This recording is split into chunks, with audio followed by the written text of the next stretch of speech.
Good morning, church! Good morning once again. It's a blessed day today. At kahit malamig ang panahon, we are here. We still choose to come and get along with our living God. Amen? Amen. So, it says in Psalm 84 verse 11,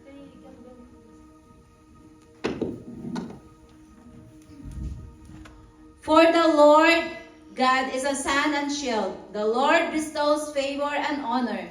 No good things does He withhold from those who walk uprightly. Amen. And we would like to welcome John Gabriel Santos. Welcome po. This is the GILGM Spruce Grove Outreach. And also welcome sa ating lahat, sa mga kapatiran natin na nandito. May I request everyone to please stand up for our opening prayer.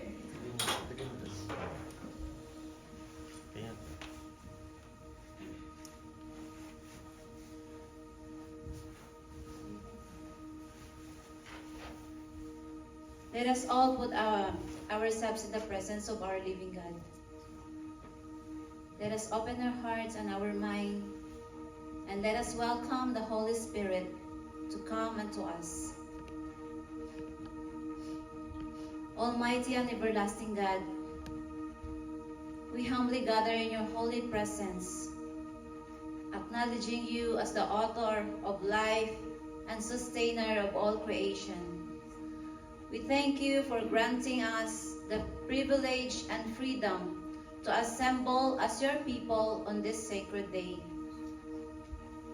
Gracious Lord, we ask that you sanctify this gathering with your divine presence. Purify our hearts, renew our minds, and align our spirit with your perfect will. Remove every distractions and prepare us to receive the fullness of your word. Bless every aspect of this service, our prayers, our songs of praises, the reading of the scripture, and the message to be proclaimed. Bless the life of Sister Nancy as she delivers your words unto your people. And may you bring her the knowledge, boldness, and understanding, and that these blessings will be freely flow to your people as we listen and be in one heart and one spirit in getting to know you more. May all be done with reverence and bring honor to your holy name. Unite us in faith, strengthen us in hope, and deepen us in love, that we may leave this place transformed and committed to walking in your ways. This we pray in the mighty name and matchless name of our Lord and Savior Jesus Christ. Amen and amen. Thank you, church, and let's ask all be seated. We would like to call Brother Tope and Brother Marco for their special presentation.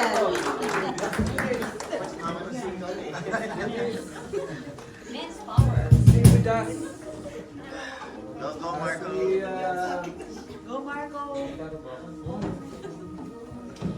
Hindi tayo magsabahin. O, pwedeng kumanta ka. These guys. As we sing Heart of Worship, you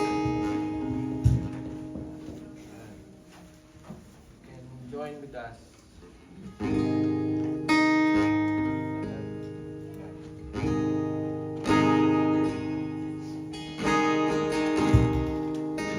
The music plays, all is stripped away.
Amen. Glory to God. Praise God sa buhay ng mga sa ating mga kalalakihan. Amen. Live it up na si Marco. Amen. Okay. Good morning, church. Again, good morning. Today, it is my privilege to share to you a short encouragement about giving. So, giving is a way to demonstrate our trust in God, to provide for us, reminding us that our true treasure is in Him. In Matthew 6:21 says, "Wherever your treasure is, there your heart and thoughts will also be." So, giving tithes and offering is an act of faith. Amen? Gratitude and trust, recognizing that all we have comes from God. As we give cheerfully, we express our love for God with the promise that He will bless us abundantly and meet all our needs so that we can continue to do good works. Amen? So, why we need to give? So, I will give you the reason why we need to give. Number one, it provides for God's house. Amen? And number two, it creates margin in our life for God to fill. And next, it reminds us that we're not our source. Number four, it connects our money to a kingdom purpose. And it gives our job eternal significance. Amen? And it transforms our money into seed. It breaks greed and self-reliance of our hearts. Amen?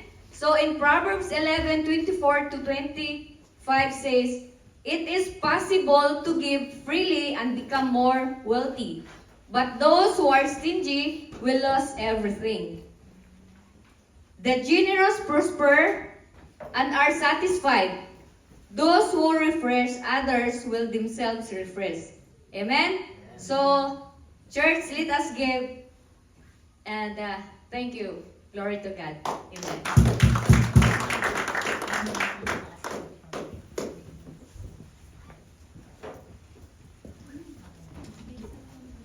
Amen. Hallelujah. So, Sister Susan already give us giving with our what we have, and now let us give for who we are. Let's worship our living God. Amen. Let's give our voices to Him right now. Okay, let's stand up and let us express the unspeakable joy that God has given to us when we receive Him as our Lord and Savior. Amen? Amen. Amen. Can we shout hallelujah? Hallelujah. Ay, ang liit na nga ng box natin. Ang liit na nga ng room natin. Hindi pa rin marinig. Sige na, isa pang sigaw ng hallelujah. Hallelujah. Amen. Hallelujah. Come on. Hey.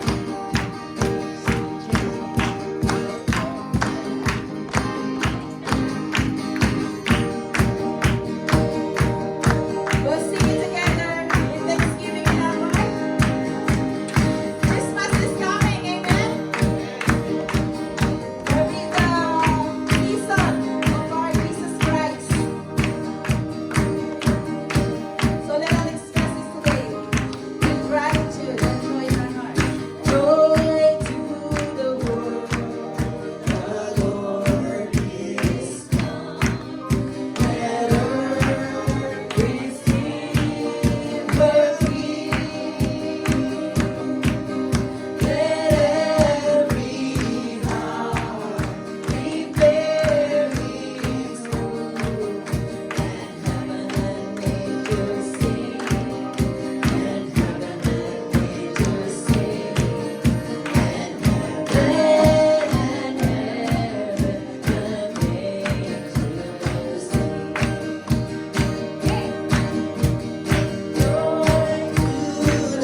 want to express our gratitude to you, Lord, Yes, Lord. for giving us the opportunity to be here today. Yes, I believe, Father, that you are the one talking to us this morning Yes, Lord. to come to you today, O Lord. That's why, Father, with expectant heart, O Lord, we believe that we will encounter you today. Ngayon pa lang, Panginoon, ay pinapasalamatan ka na namin sa gagawin niyo po sa puso ng bawat isa. Yes, Lord. Sa gagawin niyo pong transformation, restoration Yes, Lord. ng bawat isa nandito, Panginoon. Lord, meet their needs, Lord. Amen. Spiritually, mentally, and even physically, Lord. May they have rest with you tonight, today, O Lord, as we gather for you, Father. So, church, as we sing this song, let us express how we thank God for everything that He did to us. Let us express our thanksgiving through songs, through this song. Hallelujah. Because everything that we cannot say, let's say it through this word. Because I believe that the love that we have for Jesus, no words can express.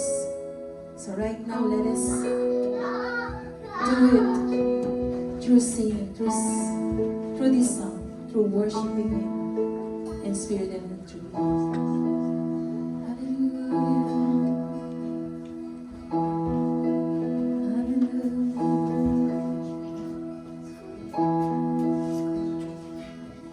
Yes, Lord, stir up the heart of your people, O Lord. All my works fall short. I got nothing new. How could I express all my gratitude?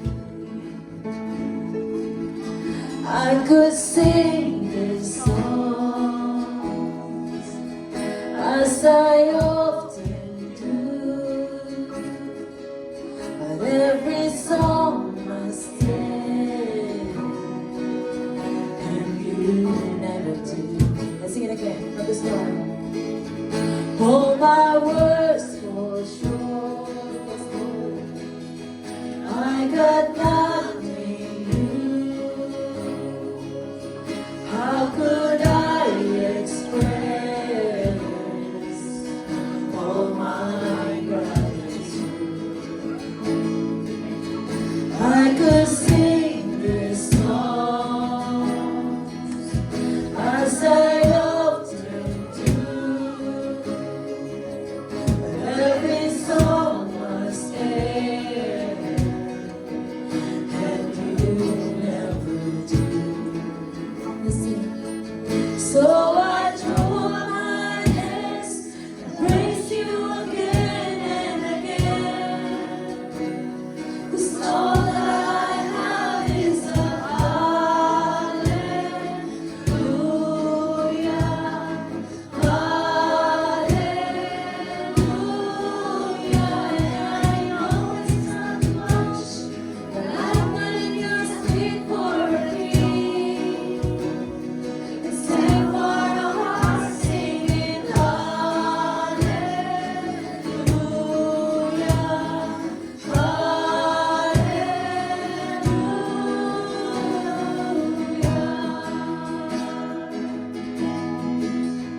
I've got one response.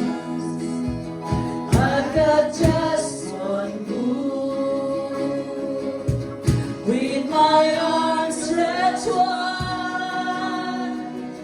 I will worship you. So I throw up my hands and praise you again and again. 'Cause all that I have is a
'Cause all that I have is a hallelujah, hallelujah. And I know it's not much, but I'm letting you speak for a king. Except for a heart singing hallelujah, hallelujah. So I throw up my hands and praise you again and again. 'Cause all that I have is a hallelujah,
so I throw up my hands and praise you again and again. Yes, Lord.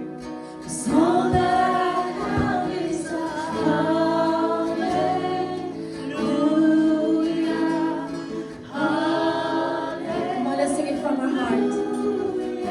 And I know it's not much, but I'm letting you speak for the king. Yes, our Lord, we humble ourselves to you right now.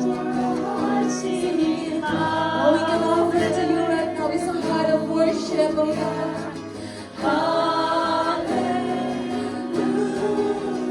So I throw up my hands and praise you again and again. Let's go. All that I have is a hallelujah, hallelujah. I know it's not much, but I'm getting just for a king. Sing for a heart singing hallelujah,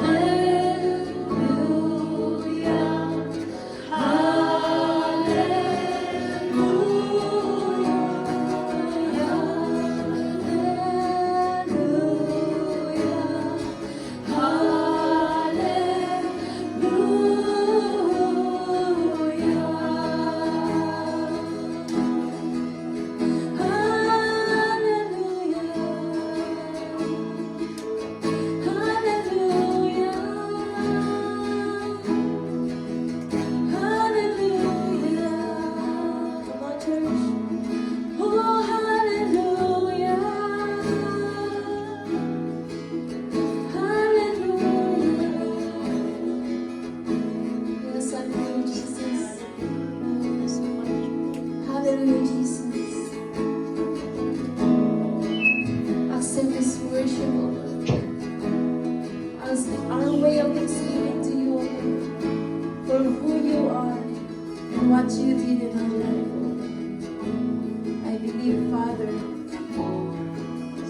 that as we continue to dwell in your presence, we will be restored today.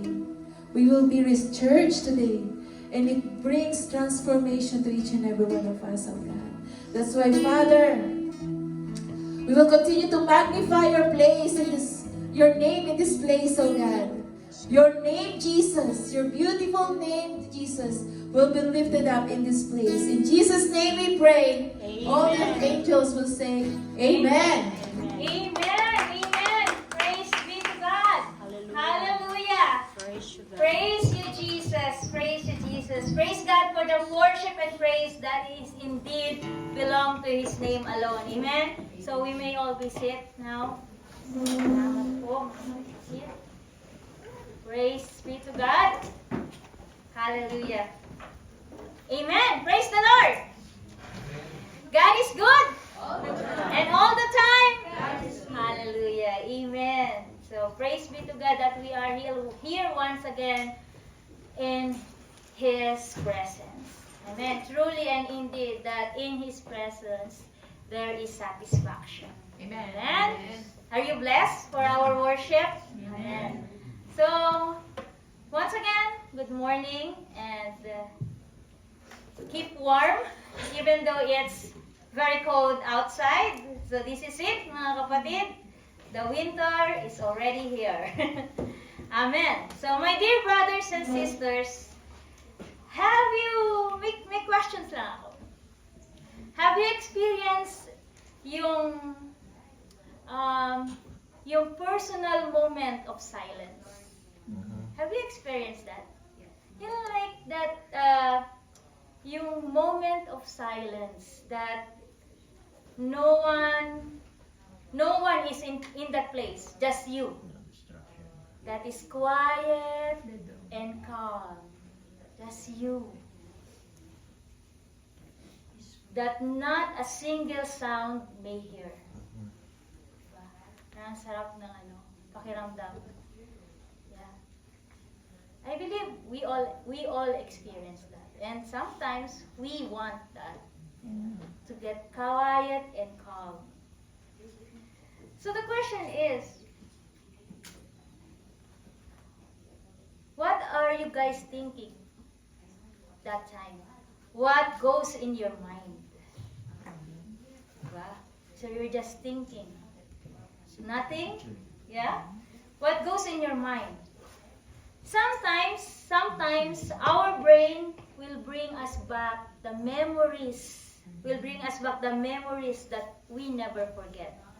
Diba? And sometimes our brain will rewind some events that is very special unto us. Diba? And sometimes our brain will remind us also for the future. Our mind will remind us for the coming bills. That Judith and Juna is coming on your way.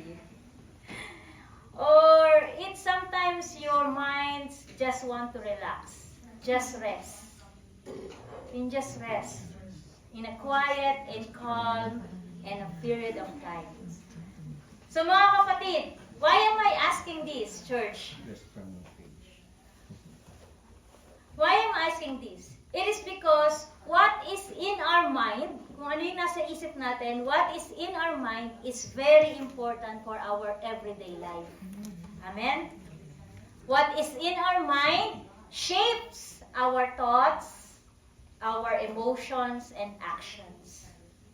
It shapes our thoughts that can affect our physical, mental, and emotional health. Amen. So our thought or our mind has a big impact on how we respond in every situation we may encounter, which is true. Amen. Agree tayo lahat doon? Our thoughts has a big impact on how we respond. In every situation we think, in every circumstances, in everything that we encounter, our thoughts are involved. Amen? Amen. So our thoughts are interconnected to the emotions and actions that we have. So church, what is in our mind may be visible in our actions and emotions. Kaya nga sometimes the people have already an idea. Even though you're not telling, even though they're not asking, people have already an idea what is going on your mind. because it is visible through your actions, through your emotions. Because it's sin. Even though you didn't tell it, even though you didn't ask it, even though they didn't tell what their feelings or what is in their mind, it is visible because it is seen in your emotions or actions. Diba? Amen. Hallelujah. So our scripture for this morning can be found in Romans chapter 8, verse 10.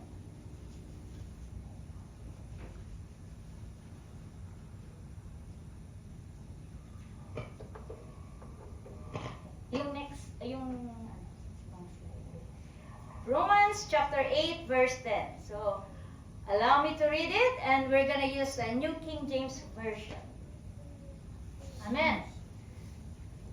Chapter 8, verse 5 to 10. For those who live according to the flesh set their minds on the things of the flesh, but those who live according to the Spirit, the things of the Spirit. For to be carnally minded is death, but to be spiritually minded is life and peace. Because the carnal minded is enmity against God, for it is not subject to the law of God, nor indeed can be. So then, those who are in the flesh cannot please God. But you are not in the flesh, but in the Spirit. For indeed, the Spirit of God dwells in you. Now, if anyone does not have the Spirit of Christ, he is not his. And if Christ is in you, the body is dead because of sin, but the Spirit is life because of righteousness. Amen. Praise be to God for the reading of His Word. So the title of the message of the Lord for today is Spiritual Mindset Activated, with the theme of living a transformed life. Amen. So church, mga kapatid, where do we align our minds and thoughts? Saan naka-align ang ating pag-iisip at ang ating mga pinag-iisip? Amen? Balikan natin sa verse 5. For those who live according to the flesh set their minds on the things on the flesh, but those who live according to the Spirit, the things of the Spirit. Sa English Standard Version said, for those who live according to the flesh set their minds on the things of the flesh, but those who live according to the Spirit set on the things of the Spirit. Amen. So the Greek word set their minds includes a person's will, person's thoughts, and person's emotions. It's not just minds. Set their minds may also include the person's values, desires, and purposes. That includes everything. So the book of Romans was written by Apostle Paul. Amen. So Apostle Paul is emphasizing the difference of aligning or setting our mind between the flesh versus the Spirit. Setting the mind on the things of the flesh or on the things of the Spirit means being oriented to or being governed by those things which we focus. Si Apostle Paul, he always reminds all the Christians. Apostle Paul is reminding us that those who live according to the flesh have their mindset aligned on the flesh desires. So sis Nancy, ano ba yung mga flesh desires? Kasi sabi dito that those who live according to the flesh have their minds aligned to the flesh desires. So what are the flesh desires? We can read it in Galatians 5, chapter 5, verse 19 to 21. Sabi doon, now the works of the flesh are evident, which are adultery, fornication, uncleanness, lewdness, idolatry, sorcery, hatred, contentions, jealousies, outbursts of wrath, selfish ambitions, dissensions, heresies, envy, murders, drunkenness, revelries, and the like, of which I tell you beforehand, just as I also told you in time past, that those who practice such things will not inherit the kingdom of God. Amen. Dami, no? But those who live according to the Spirit have their minds set on what the Spirit desires. So ituloy natin yung Galatians. Galatians 5, verse 22 to 25. But the fruit of the Spirit is love, joy, peace, long-suffering, kindness, goodness, faithfulness, gentleness, self-control. Against such there is no law. And those who are in Christ have crucified the flesh with its passions and desires. So if we live in the Spirit, let us also walk in the Spirit. Amen. So dugtungan pa natin ng Galatians chapter 2, verse 20.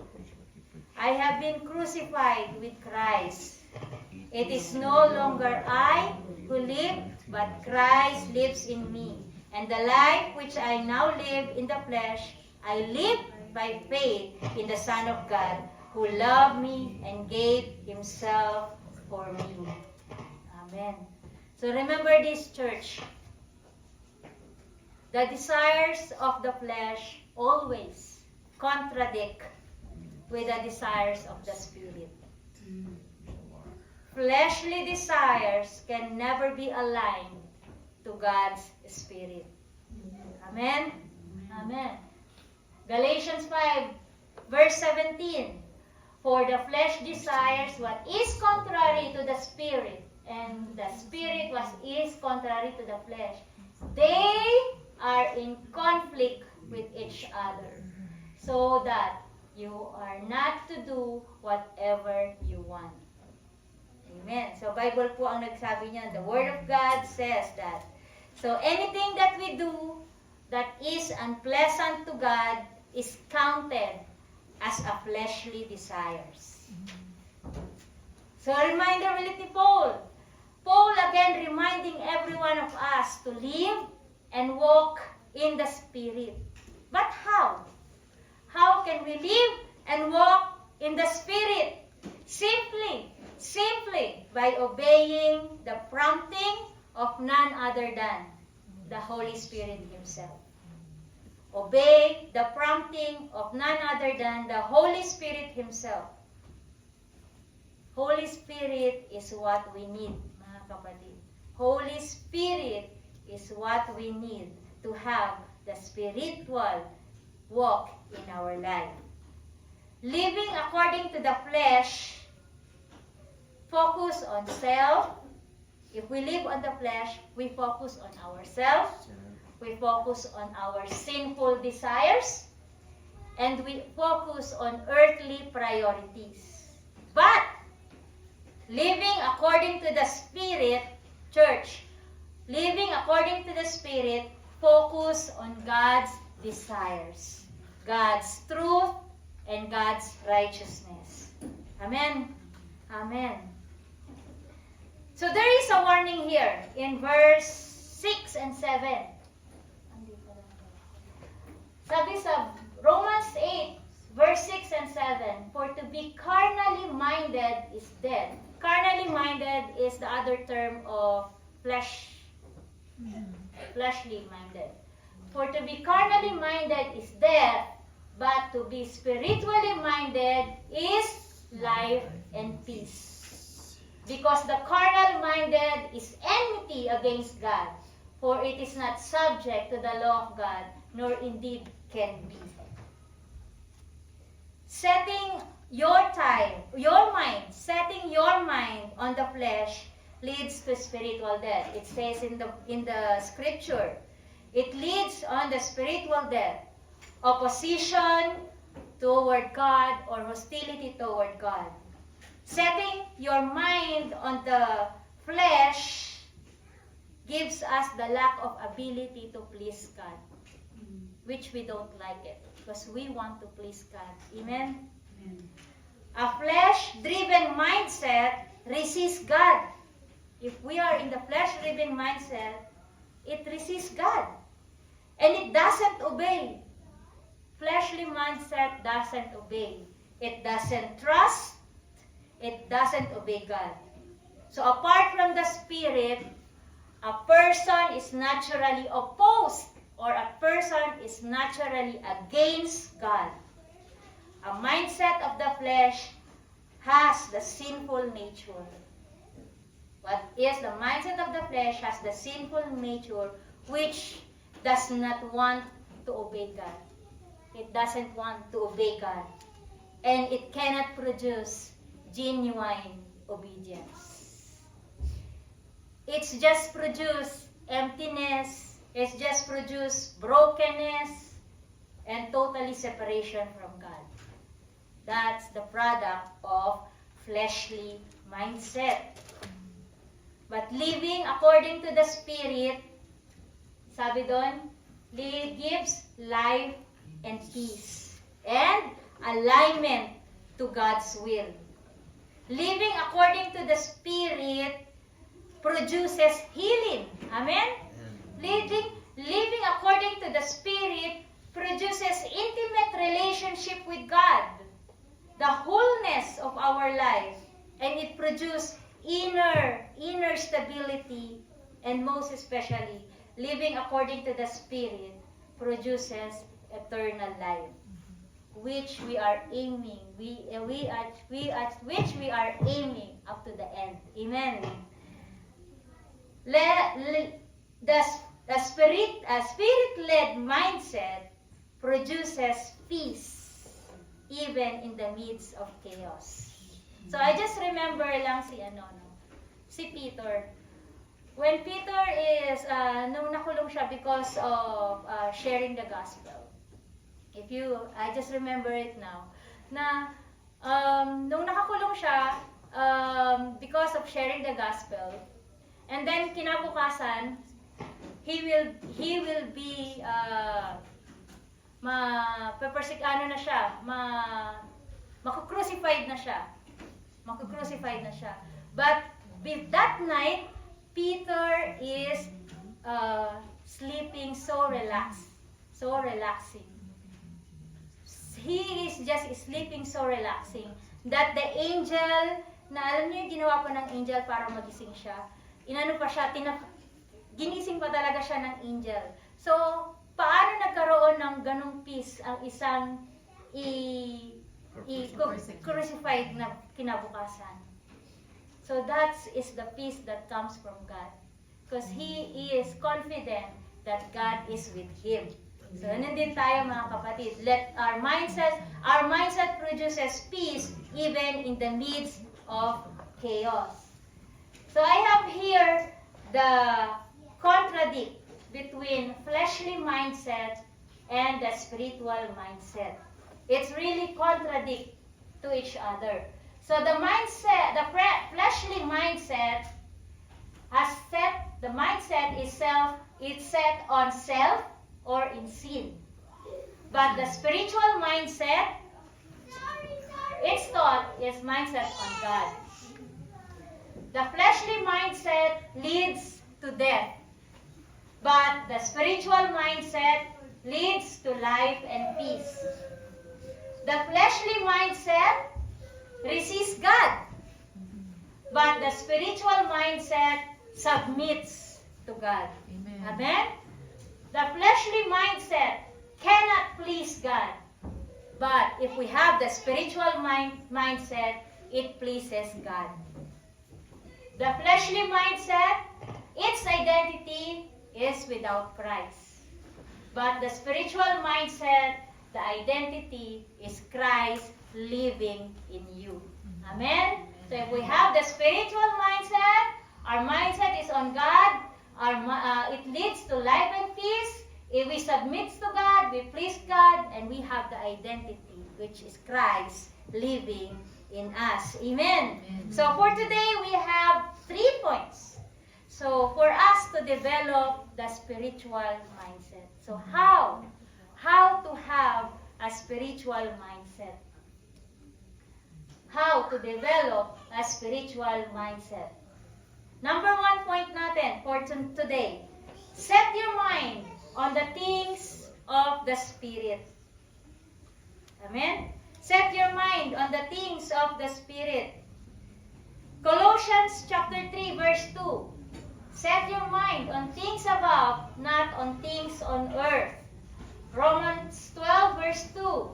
And do not be conformed to this world, but be transformed by the renewing of your mind, that you may prove what is the good and acceptable and perfect will of God. So can we tap your neighbor and said, set your mind. Set your mind. Amen. The spiritual mindset, alam niyo church, the spiritual mindset prioritizes eternal things over temporary concerns.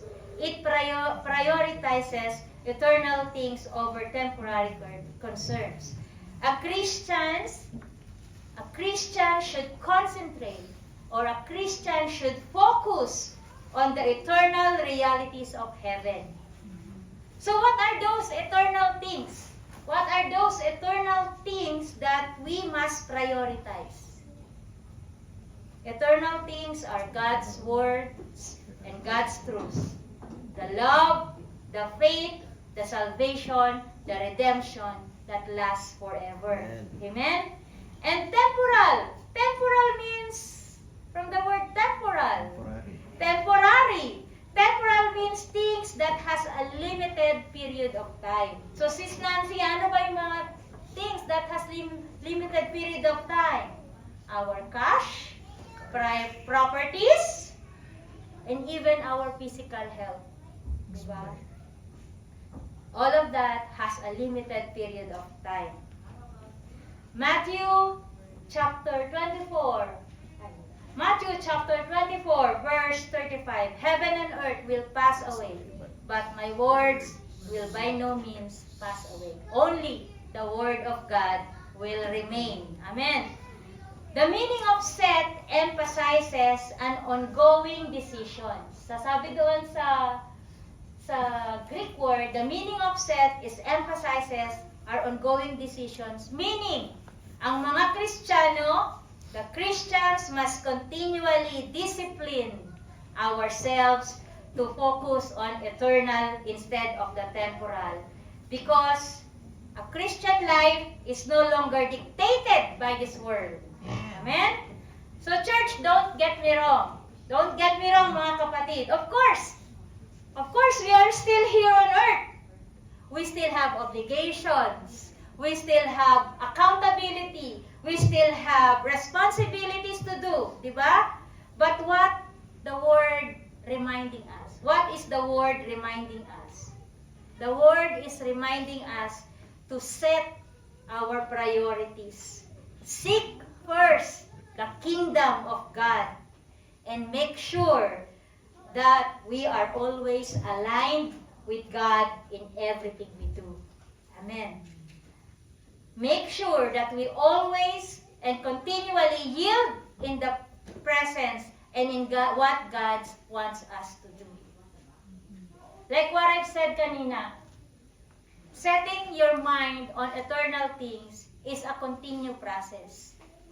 It's an everyday process. It's a way of practice, and it's intentional. So we should think everything and set. So sabi sa Proverbs 13 verse 16a, wise people think before they act. Spruce Grove Outreach, are we wise people? Amen. Amen! So wise people think before they act. Amen? So be transformed by the renewing of your mind. Make your mind pure.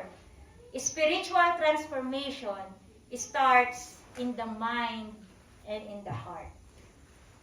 our spiritual transformation, it always starts in our mind and in our heart.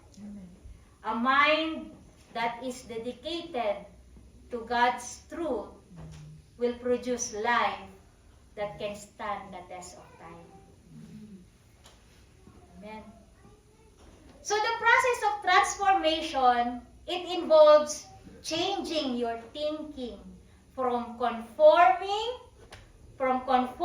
to this world to be transformed by the renewing of mind.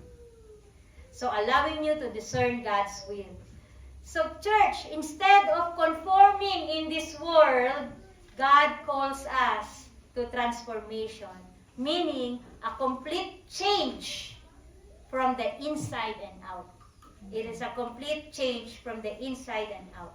Transformation is deeper than behavior change. It is the heart change. Amen? So how can we know if we renewed a mind? The person that has renewed mind sees God as good. We see God as so good Father. A person that has a renewed mind notice that sin is harmful.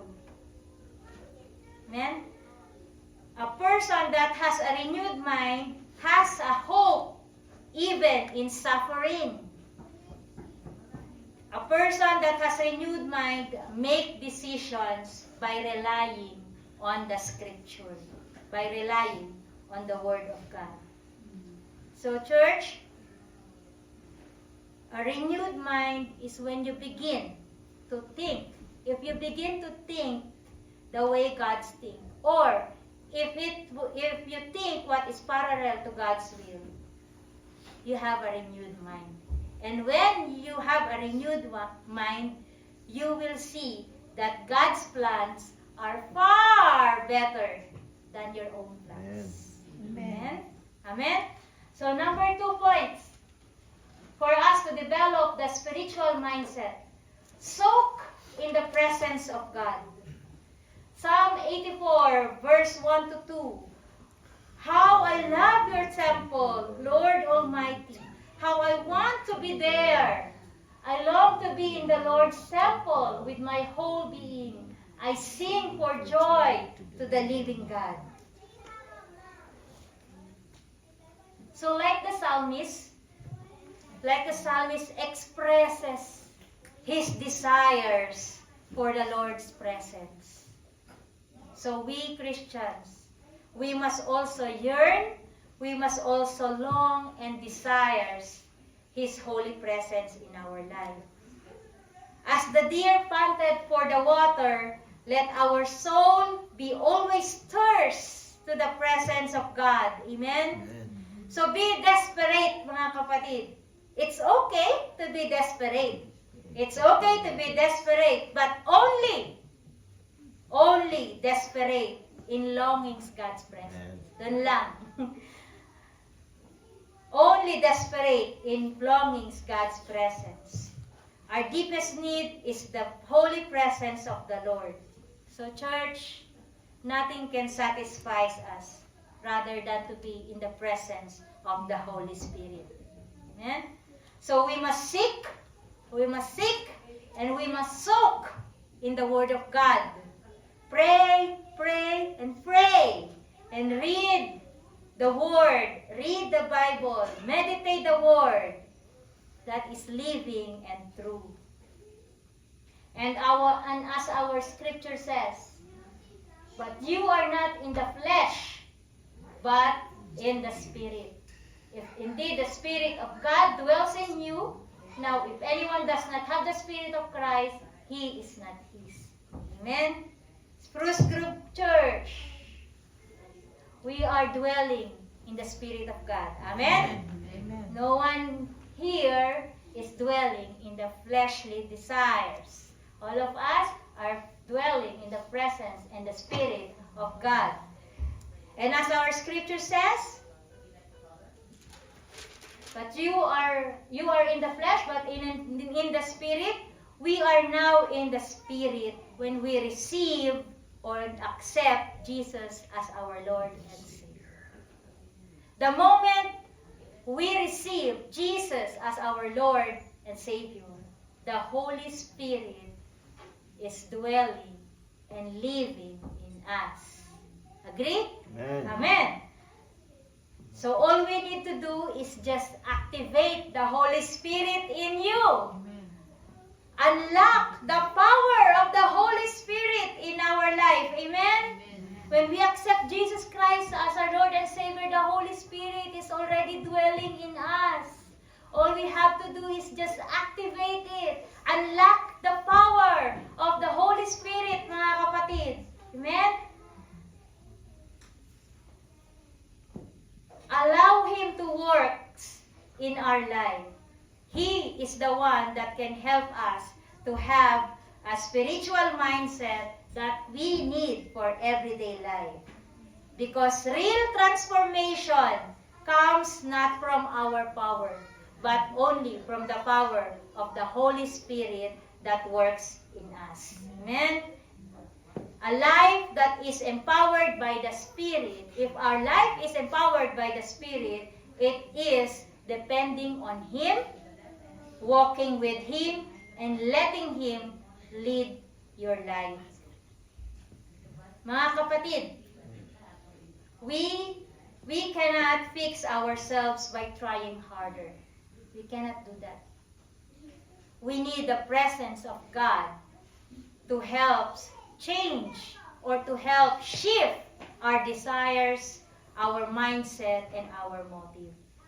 So let's live under the influence and guidance of the Holy Spirit. Galatians 5:16.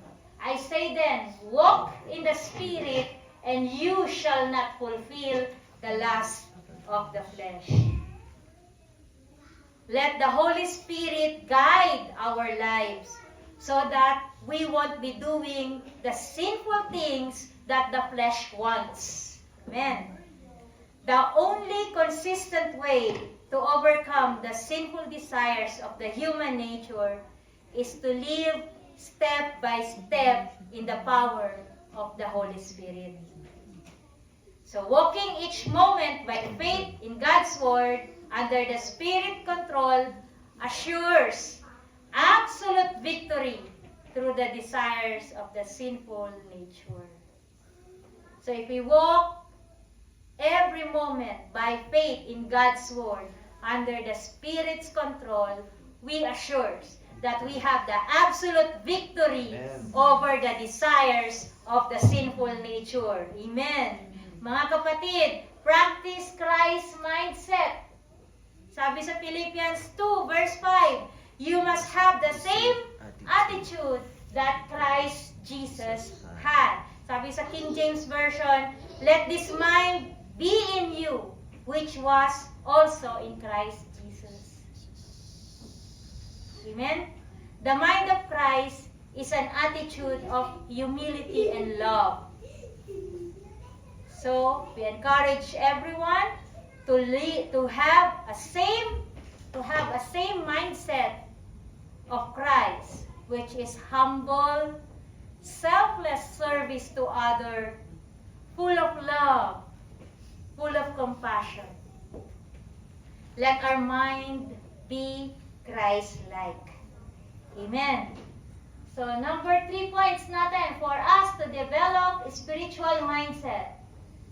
Mga kapatid, surround yourself with godly direction that strengthen your faith in God. Proverbs 13, verse 20. For he who walks with wise men Be wise. will be wise, but the companion of fools will be destroyed. Very clear, very straightforward. Amen? Our surroundings or environment can affect the shape of our mindset.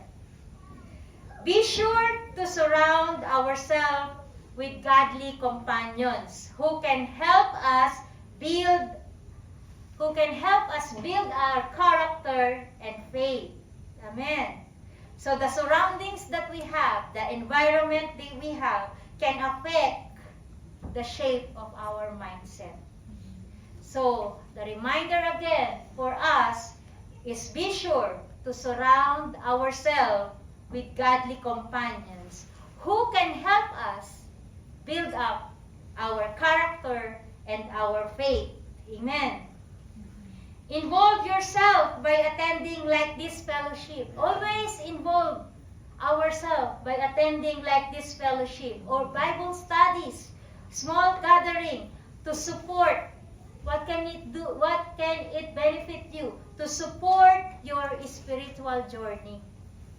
Spend time with those people who encourage integrity, kindness, humility, and spiritual growth.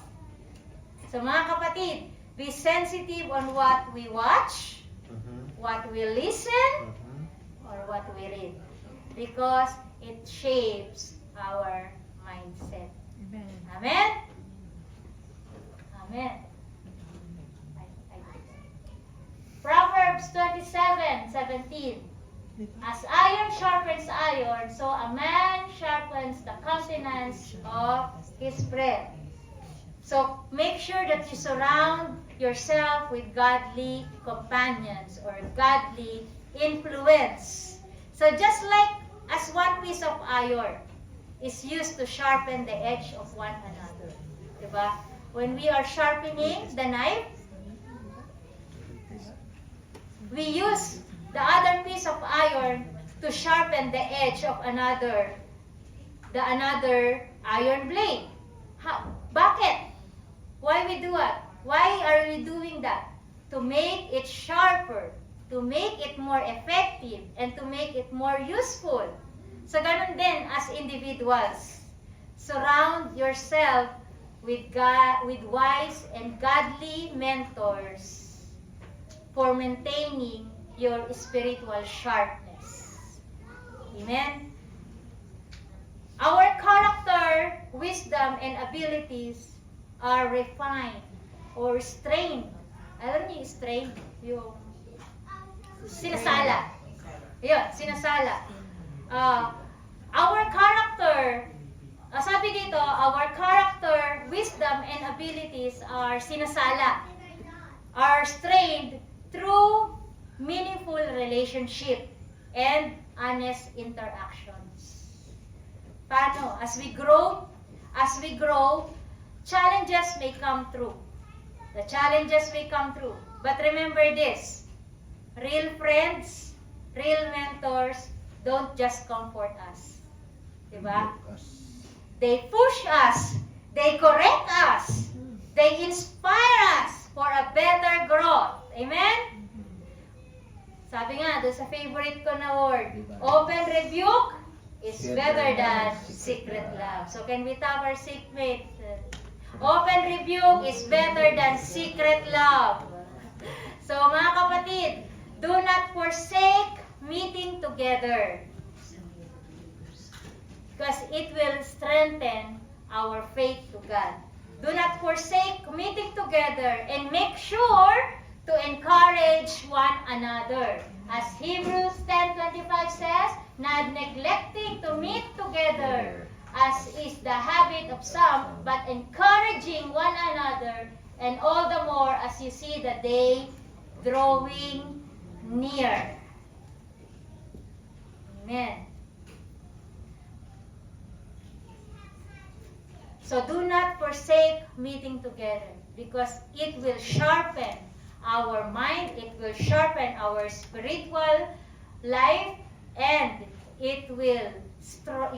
our faith will get stronger through our mentors and godly companions. Amen. So mga kapatid, the spiritual mindset we should practice is set our mind on heavenly things. Amen. Set our mind on above and eternal things. So let's just fix our eyes to the one true King, who is the author and finisher of our faith. And who is it? That is Jesus. Remind ourselves of our identity. So we have our identity with Christ. Just remind over and over again to yourself that we have the identity of Christ, that we are loved, we are whole, we are blessed, we are forgiven, we are redeemed. Amen? Amen. So shift our focus from difficulties to eternal hope, which can be found only in Jesus Christ alone. Amen? So our mind is like a battlefield. Diba? It is a battlefield. Diyan nangyayari ang lahat. Our mind is like a battlefield. And the enemy can use this to twist. He can twist whatever the truth. That enemy can use our mind to twist the truth. So church, don't be deceived by the enemy. Instead, always set our mind to what is eternal and truth. Amen. So, in the presence of God, through the power of the Holy Spirit. Church, the presence of the Holy Spirit is essential to develop our spiritual mindset. He is essential to develop our spiritual mindset. Always seek and dwell always in the presence of God, because a spirit-led life enable us to live according to God's will for us. Amen? So rely on the teaching of the Holy Spirit. The Holy Spirit is always there. All we need to do is just unlock it. Allow Him to move in our life. Activate it. Rely on the teaching of the Holy Spirit. Activate Him. Fellowship with Him. Amen. And get ready to be amazed of what can He do to your life. Amen? He is always there for us. So all we have to do is read the Word of God and dwells always in the presence of the Holy Spirit. The third point is surround yourself with godly directions. Stay close to those who nourish our faith. Stay close to those who help us grow. Amen? Our faith grows stronger when we have a healthy environment. Amen. Agree? Amen. Amen. Our faith grows stronger when we have a healthy environment. A healthy environment that encourages us, that motivates us to stand in the Word of God. Amen? So read and listen to the things that brings us closer to God. Read, watch, learn, and listen to the things that brings us closer to God. And church, always engage. Always engage your life, yourself, in the fellowship that support our spiritual growth. Amen? Can we give a clap offering to our God? Amen. Hallelujah. So, develop the spiritual mindset. Set your mind on heavenly things. Soak in the presence of the Holy Spirit. Surround yourself with godly direction. Amen. So, as we conclude this message, we should think and live differently. Amen? We should think and live differently. Especially in this distracted world. Especially in this distracted world. We have the different situations. All of us encounters, all of us have a different trials. But the one thing is for sure, our God is faithful and true. So just think, live, and differently according to God's word and truth. So we have a supernatural and above extraordinary Abba Father. Amen? So as we are the children of the Most High God, we should think and live above beyond. A supernatural and spiritual mind that is set on the heavenly ways. It's set on heavenly ways. That we see the strengths over strongholds. That we see faith over fear. That our worry will turn to worship. And our trials will turn to triumph. Amen. Activate our spiritual mindset with the help of the Holy Spirit, because the Holy Spirit has an important role for us to have a consistent spiritual mindset. Mga kapatid, remain always in the presence of God. Draw closer to Him and obey His word. And as the book of John, chapter 15, verse 4 says, "Remain in me, and I will remain in you. For a branch cannot produce fruit, it is severed from the vine, and you cannot be fruitful unless you remain in me." Can we all rise? Hallelujah.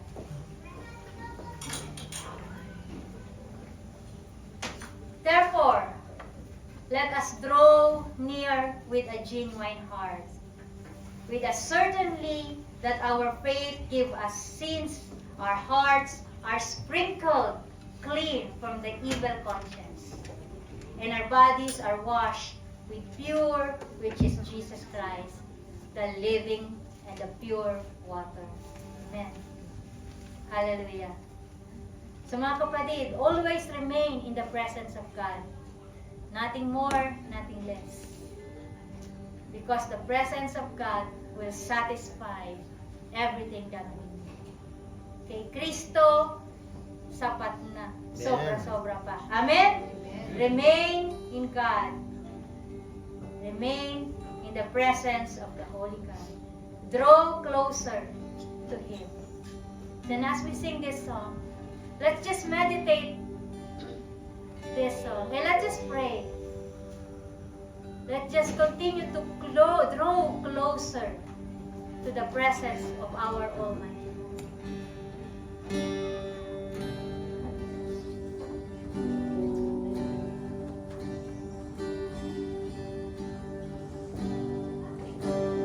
Draw me close to you.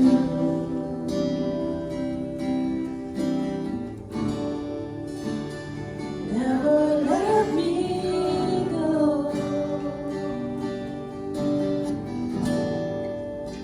I lay it all down again to hear you say that I'm your friend. You are my desire.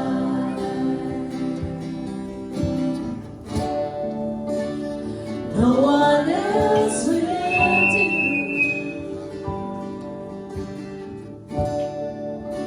There's nothing else can take your place. To feel the warmth of your embrace. Help me find a way. Bring me back to you.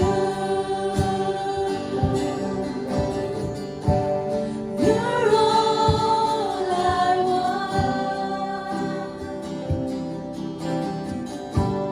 You're all I ever needed. You're all I want. Help me know you are here. Let's sing it again from the top.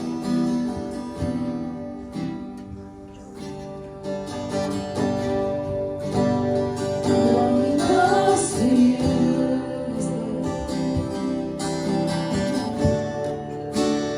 Never let me go. I lay it all down again to hear you say that I'm your friend. You are my desire.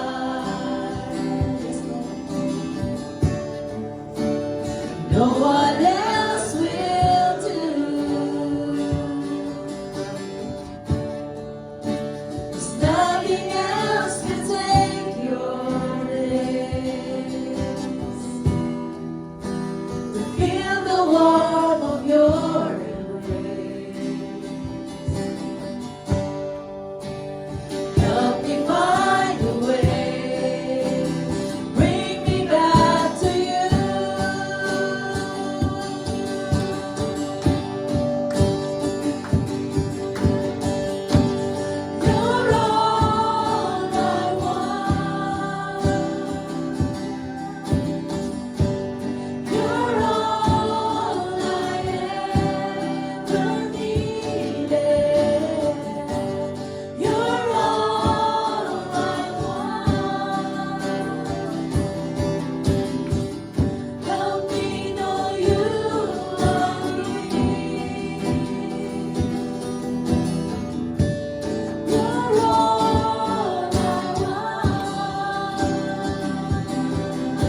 Are you blessed? Amen. So just remember the three-letter S. SSS. Mas maganda pa to sa SSS sa Pinas. Amen? So what's the letter? What are those letters? Set your mind. Kaya po yung ulo natin nasa taas. Kasi ito po yung unahin natin i-set. Set on the things that are eternal. Not on the temporal. Kasi po yung katabi ninyo, mayroon niyang expiry date. But on the things on the earth, on things on eternal above has no expiration. Amen? And of course, soak. Para masustain po natin yung walk natin as a Christian, soak natin lagi ang ating sarili sa Word of God. Si Jesus mismo ang Word. And of course, the Holy Spirit that in us. Activate that Holy Spirit. Do not quench, do not grieve the Holy Spirit. And of course, surround yourself with people like you, like us. Amen?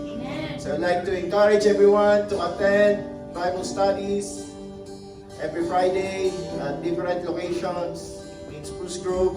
And of course, here in Agra Room every Sunday or sometimes in Stony Plain. Amen? So can we give a best clap offering to our living God? I mean the best clap offering to our living God for giving us eternal life. Woo!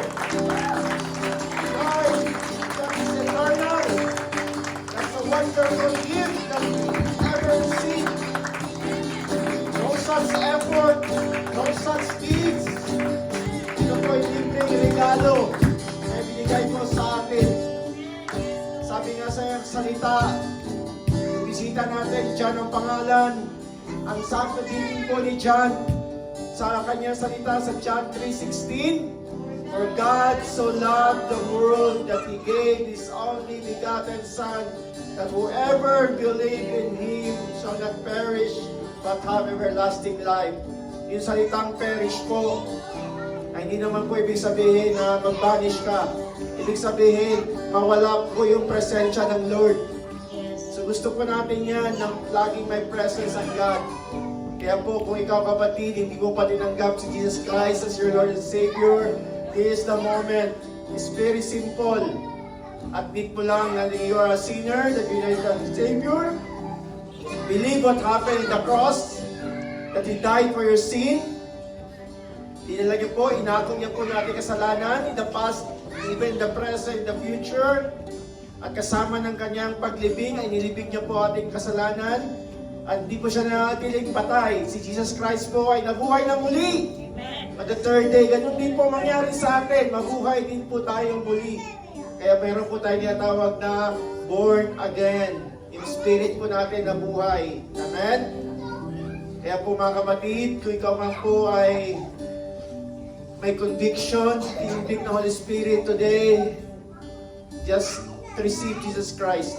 Accept Jesus Christ as your Lord and Savior. It's very simple. Confess in your mouth because sabi nga sa Bible, out of the abundance of your heart, the mouth speaks. Hindi po natin hawak ang buhay po natin. Yung mga celebrity nga, mayayaman na, si Kobe Bryant, di ba? Sana siya ngayon, wala na siya dito sa mundo. Hindi po tayo, inevitable po ang kamatayan. Hindi po natin yan maiiwasan. Kaya siguraduhin na po natin na doon po tayo pupunta sa heaven na prepare po ni Jesus ngayon. Right now, He is in the right hand of the Father, sitting because tapos na po ang kanyang ginawa sa krus ng Kalbaryo. It is finished. And right now, preparing a place for us in heaven. Just very simple, confessing your mouth out of the abundance of our heart, saying, Jesus Christ, I receive you, I accept you as my personal Savior and Lord of my life. Lord, thank you so much for today. Salamat po, Panginoon, sa iyong word na pinadalo niyo po sa aming kapatid na Nancy. Lord, we speak blessing upon her life. Salamat po sa ginamit mo siyang vessel of your word today. Lord, I pray return back whatever effort, energy na ginugol niya, Panginoon, sa pag-aral ng salita. Lord, return her the blessing na siksikligli ang maapaw, Panginoon. Thank you so much for her life and together all the Makatangay family. And Lord, salamat din po sa mga kapatiran dito po ngayon. We hold on to your promise that our works will not be returned empty and void. And in due time, we'll reap the harvest, Panginoon. Thank you so much, God. And we recommit, we surrender our lives to you. And thank you so much for reminding us that we're gonna set our minds on the things above. We're gonna soak our life with the Word of God and with the presence of the Holy Spirit. And we're gonna surround people with godly directions. Thank you so much, God. As we raise our hands towards heaven, with expectant, excited heart, the Lord bless you and keep you. The Lord make His face shine upon you and be gracious to you. The Lord lift up His countenance upon you and give us all peace. And that peace is the blessing of shalom. Receive it. Nothing missing, nothing lacking, nothing broken. We receive them in the name of the Father and the Son and the Holy Spirit. And all the children of God will say so loud. Amen. So we start this fellowship with singing, with praising the Lord. And we will end this also with praising